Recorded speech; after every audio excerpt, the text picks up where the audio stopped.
अरे यार मेरा पूरा पैसा कहाँ गया? Damn, I spent all my money on fuel bills this month.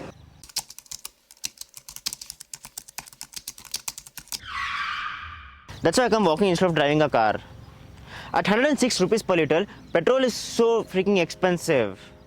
A normal car goes somewhere around 14 to 15 kilometers in that range, which translates to a running cost of say 7 rupees per kilometer, which is very expensive for a common man considering that he has to travel a lot every day.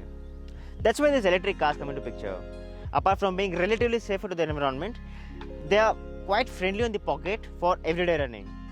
That's where the Tata Tigor EV comes into the picture. At 11.99 lakhs ex showroom, this is the most affordable electric car you can buy in India right now. Hello and welcome back to Shutterdrives.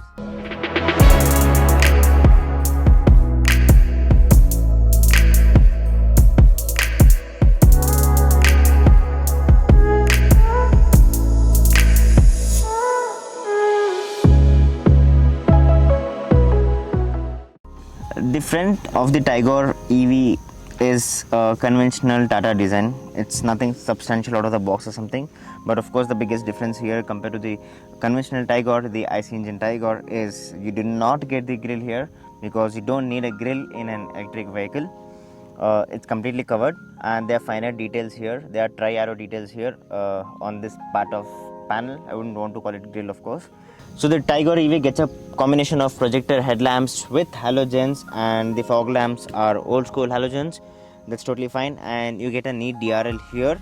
Kind of like the concept that Tata has offered the DRL separately instead of integrating it with headlamps like most of the other manufacturers. In a nutshell, the design looks typical Tata. Talking about this side profile of the Tigor EV, it's exactly how a compact sedan is supposed to be. You do realize that the rear overhang is very short, making it quite cumbersome in appearance. The most prominent thing in the side profile, of course, is the tires. These are 14-inch wheels, which kind of look small. But if there's something that I want to point out which is not pleasing, is even after paying say 16-17 lakhs approximately for the top end variants, you still do not get alloy wheels, which is quite shocking. At least in the top end variant, Tata should have definitely offered alloy wheels for this car. On the inside, the interior design looks very similar to the standard Tigor.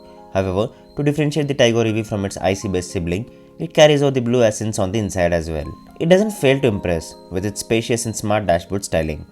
In terms of features, the Tigor EV gets a 7-inch touchscreen infotainment system with Apple CarPlay and Android Auto, 4 speakers and 4 tweeters, IRA connected CarTech, multifunction steering wheel, automatic climate control, digital instrument cluster, and much more.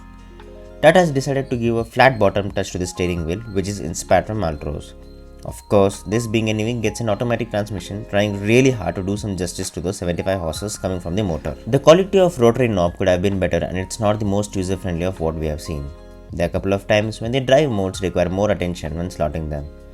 Just like every other Tata there, the AC is a bone chiller and could easily cope up with nicer weather of Nama Bengaluru. However, the blow volume at higher level gets audible. The start-stop button is placed on the left side. This being an EV misses out on the tachometer, but the instrument cluster design feels slightly radical with the digital speedometer, but it lights up like a Diwali night. There's a provision to see the current drive mode, percentage of charge left, and of course the range in the instrument cluster, and that's going to be very handy. While conventional cars get tachometer, this little EV does away with a regeneration band. The seats are supportive and better than mass market Tata cars, which tend to get harder seats. However, at this asking price, Tata could have provided an option of at least a fox leather. Let's check out the boot space. The boot isn't big enough that you can sit inside.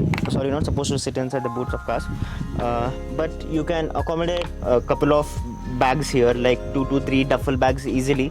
It's of course more than hatchbacks. I think this is more than sufficient for your daily needs or anything related to groceries or whatever you would need an EV for. There's absolutely no problem. But one thing is there's a tire here that's stuffed inside the boot, which eats up probably say 15 or 20% of the space at the max, but more than enough, no problem. And you have the charger here, which is one of the most important things in this car, because if you're someone like me who has serious range anxiety issues, then you would probably keep this next to you when you're driving the car all the time, and you would take close to around 8 to 8.5 hours for the Tigor to charge completely at home. And there's also an option of fast charging available, which charges the car quite faster, but then you will have to use this charger to charge the car. It's not every day that you open the fuel lid inside a car during the review, but wait, this is not a fuel lid, it's a charging port. So you would have to use this charger and put it in the port here, exactly how it's supposed to go inside. That's it, you're done. It's as simple as that, and you just have the full charge in say 8 hours. So this is the wall mount charger that you can use to mount it on the wall of your home to charge the car, and the build quality feels so solid. Actually, I found a box in the boot of the car. I was very happy. I thought that Tata has left some snacks for us to have it because I was very hungry. Then I realized that this is the charger that they are given to mount it on the wall of your home to charge the Tigor EV. Not that the Tigor EV is trying to set a benchmark in the ride and handling department, but it does the job with great ease. The Tigor rides like a big car, easily a segment above. The damping is just right for our roads, soft enough to soak in everything at low speeds and stiff enough to feel planted at high speeds. Direction changes don't make you nervous and brakes have a nicer progression to them, but could have been definitely better as the pedal lacks initial bite. Sedans are generally known to be really kind on curves and the Tigor EV is no different. It feels planted during the turn mark and it's really not recommended that you push the gas further. Not just the motor would take a toll on it and gasp for breath, but it would also hamper your long range. There are so many sub 4 meter sedans in India. Every manufacturer has one and Tata deserves all the credit for starting the game with the Indigo ECS. But if you're looking for a daily urban commute oriented towards lighter wallet and relatively nicer to the environment and being nicer to the planet Earth, then you would have to head to your nearest Tata showroom because the competition is still far away from being electrified. So, the $1 million question is, can the Tigor EV be the only car in your garage? It all boils down to your usage. I mean, what is your usage on a say daily or weekly basis? If the weekly usage is say less than 200 kilometers or say in 250 kilometers, it makes sense where you would have to charge the car probably once a week, which is fine. No complaints there at all, provided you have a decent access to the charging socket in your apartment or house or wherever you stay.